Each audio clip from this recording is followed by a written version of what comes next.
Amen. Salamat kayo sa special number. Inside out. Mayong bukas tanan. Kumusta mo? Murag meeting itong panahon. Salamat sa Ginoo ini nga tahong natakdas sa kagutagon kita makadungog ng sa pulong sa Ginoo. Dili sulagma o aksidente nga ikaw ani nga kundi plano sa Ginoo ang tanan aron nga ikaw pod makadungog sa pulong sa Ginoo. Ay dili tanan mga tao karon makadungog sa pulong sa Ginoo or nagtinguha na makadungog sa pulong sa Ginoo. Ang mensahe sa Ginoo o sa pulong sa Ginoo ato pagahisgutan karon makita sa libro sa Exodus. Exodus kapitulo 12. Although taas pa din siya kay ang hisgutan ani is ang tibuok kapitulo 12 sa Exodus, pero magbasa lang ko gikan sa kapitulo versikulo 1 ngadto sa 13. Kung magabasa, nag-ingon sa Dria, ang Ginoo mingon kang Moises o kang Aaron dito sa yuta sa Ehipto. Kining bulana mahimo nga sinugdan sa mga bulan alang kaninyo. Mahimo kining alang kaninyo nga unang bulan sa tuig. Sulti ang tibuok katilingban sa Israel nga sa ikanapulo nga adlaw niining bulana. Ang matag lalaki kinahanglan nga magdala og dating karnero alang sa imbanay. Usa alang sa matag panimalay. Ug kun ang panimalay gamay ra kaayo alang sa usa ka dating karnero, ang iyang silingan nga sunod sa iyang balay moambit nini sumala sa gidaghanon sa tao. Sumala sa makaon sa matag usa, himuon ninyo ang pag-ihap alang sa nating karnero. Ang inyong nating karnero kinahanglan nga walay tatsa, laki ug usa ka tuig ang kagulangon. Piliyon ninyo kini gikan sa mga karnero o sa mga kanding. Ug ilain ninyo kini hangtod sa ikanapulo ug upat nga adlaw sa maong bulan. Ang tibuok katiguman sa katilingban sa Israel mag-ihaw niini sa pagkahapon. Unya magkuha sila og tubo ug ipahit nila kini diha sa duha ka haligi sa puntahan o sa ibabaw sa puntahan sa mga balay diin sila magkaon niini. Nianang gabiuna ilang kaunon ang unod nga inasal uban sa mga pan nga walay patubo o sa mga utanon nga pait ilaking kaunon. Ayaw kamo pagkaon sa bisan unsa niini nga hilaw o pinabukalan og tubig kundi inasal nga uban ang ulo niini, ang mga tiil niini ug ang sulod sa ginhawaan niini. Ug ayaw kamo pagsalin niini hangtod sa pagkabuntag kun adunay masalin niini sa pagkabuntag sunuga kini. Ingnan ninyo pagkaon niini. Pagbakos kamo, pagsulod kamo og sandalyas sa inyong mga tiil ug ang inyong mga sungkod anaa sa inyong mga kamot. Kaunan ninyo kini nga magdali. Mao kini ang pagsaylo sa Ginoo. Kay mulatas ako ni anang gabiuna sa yuta sa Ehipto ug pamakyon nako ang tanang kamagulangan sa yuta sa Ehipto. Tao ug mananak ug hukman nako ang tanang Dios sa Ehipto. Ako ang Ginoo. Ang dugo mao'y unyay ilhanan alang kaninyo diha sa mga balay nga inyong gipuy-an. Ug kung makita nako ang dugo, musaylo ako kaninyo ug walay katalagman kung maabot kaninyo sa diha nga hampakon nako ang Ehipto. Ang Dios magapanalangin sa pulong, mag-aampo kita. Ginoong Dios, nagpasalamat kami sa imong pulong nga ako ang nabasa, so Ginoo mag-bless ini. Namsabta namo Ginoo tumuting ang matag pitik o tipik na ining imong pulong Ginoo mag-penetrate kayo sa kinaulitang bahin sa among kinabuhi o sa among kapagkasin. Yatag usab na ni kanako mo lagi sa nakaalam aron nga ibon ako na makasaysay ining imong pulong Ginoo. Ako ginasalig kinatugyan kanimong tanan, in Jesus name I pray. Amen. Muna ko mayong buntag sa tanan.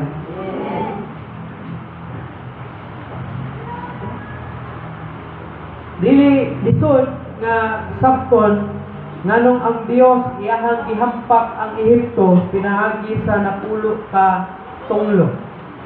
Tingali sa uban, murag makaingon sila, grabe po ang punishment sa Ginoo nga iyang gihimo sa Ehipto. Pero alang ka na to, dili ka na lisod nga sabton.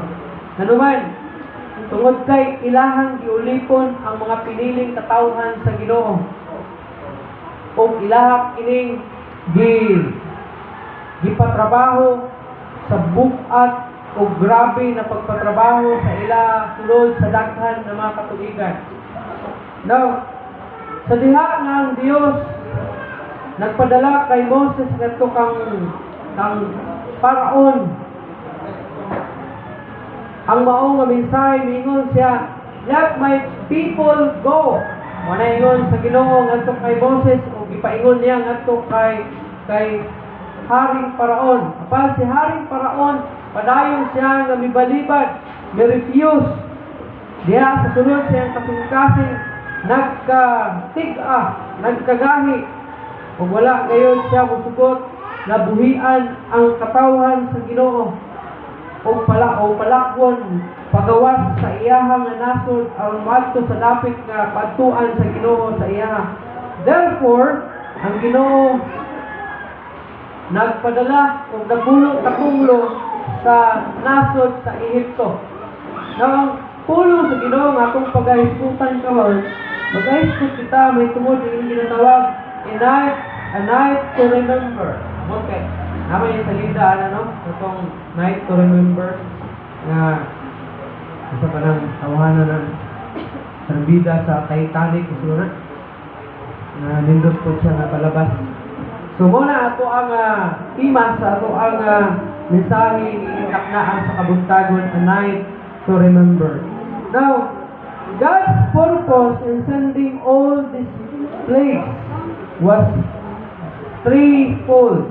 Adunay tulo ka tumong nganong gipadala sa Ginoo, nganong gipadalhan sa Ginoo tunglo ang nasod sa Ehipto. Una, he was judging Egypt and then God. So ang unang rason sa Ginoo nganong iyahang ipadalhan og napulo katunglo ang Ehipto is tungod kay buot hukman sa Ginoo ang nasod sa Ehipto ug ang ilahang mga Dios dito sa ilahang nasod base sa ato ang gibasa. Now, although ang originality gyud aning mga Israelites gi-invite kini sila sa Ehipto nga moadto sa ilahang nasod sa panahon ni Joshua o ni Joseph. Ano ba? Sa diha nga si Joseph kay nahimo siyang gobernador dito sa Ehipto. Diba ang sinugdanan, kahibalo sa istorya ni Joseph. Si Joseph, anak siya ni Jacob. Si Jacob, aduna siya ay 12 ka mga anak. Kunya ang kinamanghuran, orang tulong siguro si Joseph siguro, nahimo nga kining mao'y pinalangga, isa sa mga pinalanggang anak ni Jacob yatong panahon na. O si Joseph may mga panahon na nagadamko siya may tungod sa umaabot ng mga panghitabo o may hinungdan ng iyang mga igsuon ni adunay kana bitong tinago nga kasuko diha sa ilang igsuon nga si Joseph. Kung nagtinguha sila nga pagtiyo si Joseph. Kay isa sa mga damgo man ni Joseph nga gikasuko sa mga igsuon ug kadto bitong nananid na daw uhay na ang tapok sa uhay kay ang palibot daw natapok sa uhay may duko ngadto sa iyaha nga tinapok sa uhay ug nasabtan sa iyang maigsuon ug bisan gani sa ilang kamahan nga si Jacob na mabot ang adlaw muyukbok ang iyang maigsuon sa iyaha. So mo nang gikasuko sa iyang maigsuon even ang ilahang ginikanan nga si Jacob medyo nalain po kay Joseph, kay nagdampo man po si Joseph, bahin po sa iyang amahan, nga may miyukbo po, murag ang bulan, ang adlaw, miyukbo. O mayon sa nga, bisan ba kami, buyukbo sa imuha? So tungod niya ito, ang iyang mga igsoon, nagtinguha sa pagpatay sa iya, kung sa kaadlaw, nagtugway sa ang iyang mga igsoon, o kining mga karnero sa ilang amahan, samtang nagtugway sila, ipaapas ni Jacob, si Joseph na muapas kay aron sa paghatod o pagkaon. Siguro aron makakaon ang iyang mga igsoon. Kaya nga nagpaingon pa, guna-una na sila sa pagpatay kay Joseph, ingon sila nga, naan na ning tao nga, kining ambisyuso. Kaya sa ato silang pati yun. May nalanggani kay isa sa ilahang igsoon na nalikod kay Joseph. Nagtinguha nga, dili na ito sapat yun kay kanang pagkalisang o pagkadautan pa sa atong libutan, atong hugawan, atong kamot, pinaagi sa dugo sa atong igsoon. So, may abot ang panahon nga, o may abot ang oras na medyo nilakaw sa itong igsoon isa, or nagsapot sila nga, ato na lang siyang ihulog dito sa balon, o wala'y tubig. Kanya, kadiha kami agi itong mga tigpatigayon. Namiat to padulong sa nasun sa Ehipto, ilahang gibaligya si Joseph dito sa ilaha. Di, ang katong mga tawhana, gibaligya ko nila si Joseph dito sa nasun sa Ehipto. So pagkakaduhan sa gibaligya ba? May mga tigpatigayon nga miagi dito sa ilahang gipatugwayat. Karnero tingali to, gipahulong nila o gibaligya nila si Joseph nga ilang igsoon. Naggikan dito sa balon nga walay tubig. Kunya, katong mga tawhana, katong grupo sa mga tigpatigayon, padulong man sa Ehipto, ibaligya po nila si Joseph dito sa Ehipto, dito sa kay Potiphar, na isa sa mga salaligan ni Paraon po sa iyahang nga nasod. Kunya, ilahang nga gihimo, isa ilahang mag-ihaw sila o kining karnero, kanding bakato, ilang gibutangag dugo kung kanina ni Joseph, gisik-gisik nila, umipauli sila sa ilang amahan, umingon sila, ang imong anak si Joseph, patay na siya, ipunis-punis sila sa mga kanang halas na mga hayop. O puting tiyabaw sa ilang amahan, sulod sa daghan ng mga katuigan, murag nasubugin sila siya sa ginanatan sa iyang anak na si Joseph, kawas sa may sayon, nagibaligya, diay siya sa iyang mga igsoon. O dito, sa Ehipto, samtang atuwa sa dituwa, dili basta-basta niyang kinabuhi dito, kay sa diha nga nahimo siyang ulipon sa panimalay ni Potiphar. Kumbaga, nagwaswakon siya, antong gihimo siyang pinialan sa panimalay ni Potiphar. Pero subok pamalandungon nga sa diha nga nahimo na siyang sunaligan sa panimalay ni Potiphar. Pasanginlan siya sa kasalaot na wala niyang himuan. Kapto bitaw attempted rape, punuhay ngadto sa asawa ni Potiphar nga diin kasuko ni Potiphar o kunya ipabilanggo siya sulod sa duha ka tuig. Samtang tuwa sa bilangguan sulod sa duha ka tuig, ipadanggo si Paraon sa Ginoo. O si Joseph ang nakasulbad sa maong kahulugan sa damgo ni Paraon, ni Haring Paraon. So, gipromote si Joseph o gihimo siya ang gobernador sa nasun sa Ehipto. O sa diha nga nagdamgo na po si Paraon nga adunay kuno katong hulaw. So, gi-interpret kato ni Joseph nga adunay umaabot nga hulaw nga abot sa 7 ka tuig nga walay nga labihan kainit sa Ehipto o sa uban ng mga nasod. Ang hulaw, di lang nasod sa Ehipto, kundi tanan ng mga kasikpit na mga kanasuran, makasinati sa maong nakagutom sulod sa 7 ka tuig. So, ingon ni Paraon kay Joseph, ingon niya, adunay, kay ingon niya, na adunay 7 ka tuig nga abundansya, o adunay 7 ka tuig nga hulaw. So, ingon siya, sulod aning 7 ka tuig nga abundansya, magtingkong ka o mga palay. Ano ba niya? Tanan na klase na pagkaon, atong i-stock na to, atong iandam para sa maabot na 7 ka tuig nga hulaw. Kunya, nahitabo nga, nagibuhat dito siya ni Joseph. And then one day, niadto ang mga igsuon ni Joseph sa iyaha, kay mupalit og kining pagkaon niya.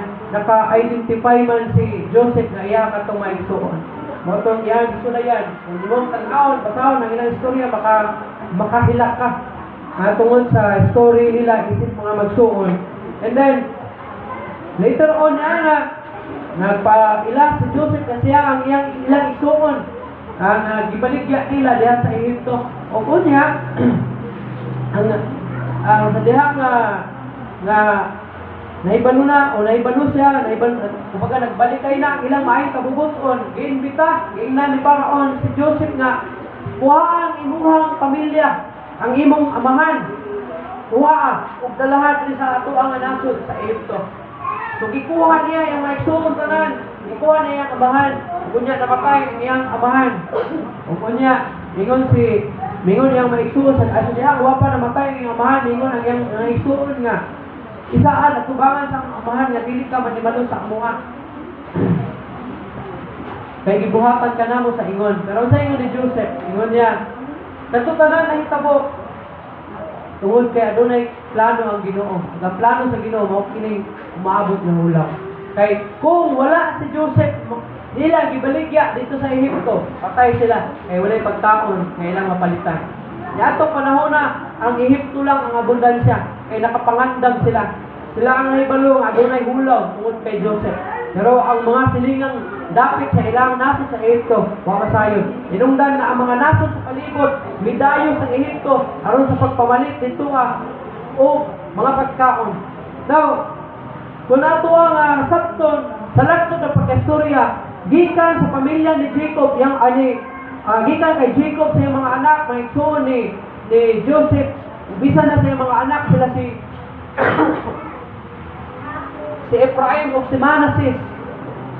Dito misulbong ang ining katawhan sa Ginoo. Sulod sa 400 years na naulipon sila dito sa Ehipto, midaghan sila o kailak sila sa nasod sa Ehipto.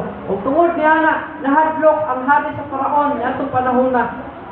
Kay ang nipuli sa Paraon, kasi nga patay na ang nilahang karaan na Paraon kato nakailak kay Joseph. Patay na to. So ang nipuli kato ng mga kaliwat sa Paraon nga nahimong hari nga wa gyud baka hibalo sa kasaysayan between sa Paraon o kay Joseph. Inungdan nga sa diha nga nabalaka sila nga basin unya o tungod sa kadaghan sa mga Israelites nga nabuyo sa ilang nasod, basin unya o ilokon ang ilang nga nasod, kita sila inungdan nga may kanaog o balaod si Haring Paraon nga daog-daogon ang mga Israelites nga nabuyo sa ilang nasod. Motong gipatrabaho, gipahimo og tisa bitaw. Aron ganang imuon og mga kumbaga sinito tingali sa atong panahon karon. O sa diha nga di ka mo trabaho, latusod ka, sikaran ka, kulatahon ka. Kung hinungdan nga si Moses sa itong panahon na iyahang ipatay itong usa ka Egyptian na nakita niya nga gidagmalan ang maong Israelites nga iyahang nadugo. Iyahang ipatay, hinungdan nga misibat siya o kadto sa Midian. Kay hantingon man siya ni Paraon na itong panahon na. So, diha nagsugod nga sa diha nga tuwa sa Midian, ipabalik siya sa Ginoo dito sa Ehipto aron i-rescue ang mga katawhan sa Ginoo ug dalahon dito sa yuta ang gisaad sa Ginoo nga ihatag kanila nga maong Kanaan nga gitawag og promised land o yutang gisaad sa Ginoo. Now, mo ni ang reason nganong isa sa mga hinungdan nganong gihukman sa Ginoo Egypt is tungod sa ilahang Dios nga naa sa ilang nasod o tungod po sa pagsakit nila sa katawhan sa Ginoo. O ingon pa diriya aron pagsakit sa ilang katawhan o sa ilang mismong nasod. Ikadua, the Lord used the plagues to liberate the Israelites. Ano sabihin liberate? Aron hatagan o kagawasan ang mga Israelites gikan sa pagkaulipon diha sa nasod sa Ehipto. So ikaduha ka na nga reason.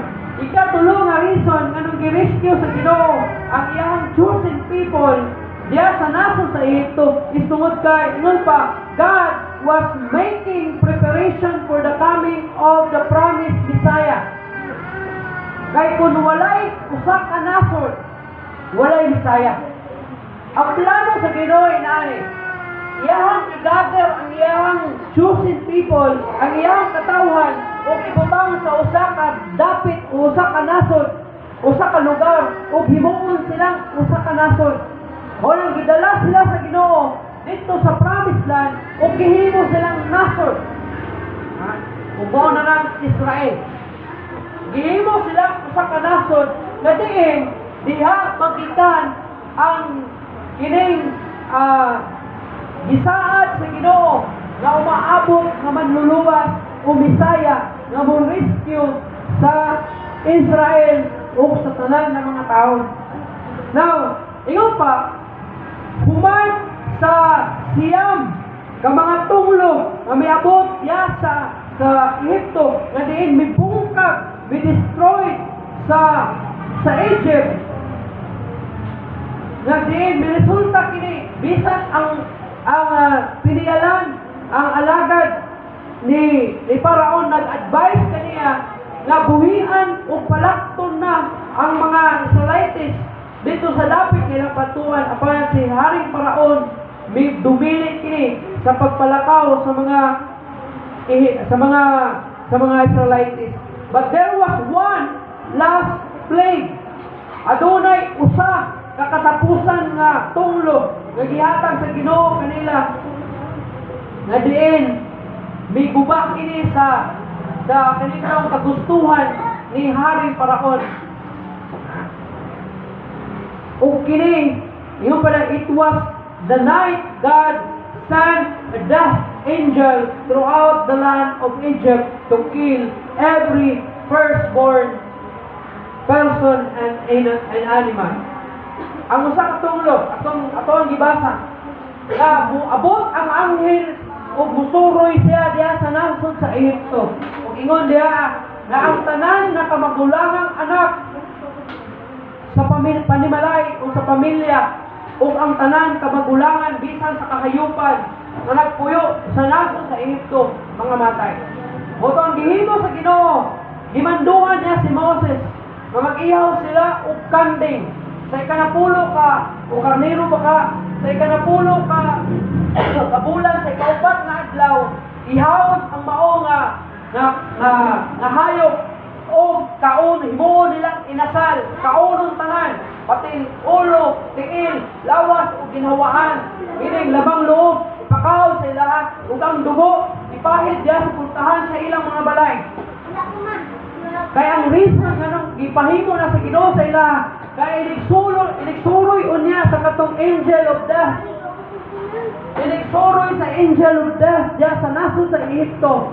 Ang tanan na walay blood diha sa ilang puntahan, sudlon ug patyer ang tanan na kinamagulangan nilang anak. Ang apil na dito ang kinamagulangan anak ni Haring Paraon.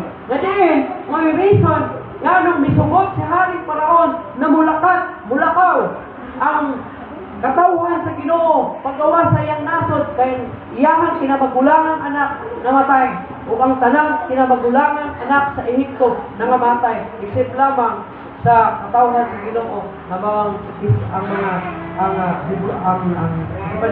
Jews. So ingon pa, God made a provision to protect His people. Ang Diyos nagsaad naprotektahan niya ang iyahang katawhan. Moses told the people to select a lamb. Kining karnero nga natin. Tama ba ko na? Og ihaw kini og ibutang. Kumbaga, ang iya ganing instruction kung gamay nga pamilya, kung akong tong karnero at lamb niya, kung dako, siyempre, isa lang kalam niya ibutang ang blood niya sa ilang total silang balay. Naingon Padre, all the lambs were to be selected on the 10th day of the first month. tanan ng mga lamb, pilion nila sa adlaw, sa atong panahon karon, bulan sa January, ika 10 sa month of January, gipapili sa Ginoo si Moses. Yung pa, each lamb was to be unblemished, year-old male, sheep or goat. Gusto daw, ang tanan ng mga lamb na ipapili sa Ginoo, walay tansa, walay piyang, hinso, maayog lawas, dili kasakiton, lalaki. Manay ipagimando sa Ginoo kay Moses. They were to keep it until the 14th day of the same month. Ilaha kining buyon hangtod sa ikaupat nga adlaw sa maong sa sumama nga bulan o ika-14 nga adlaw. And then twilight, the whole assembly of Israel was to kill the lamb.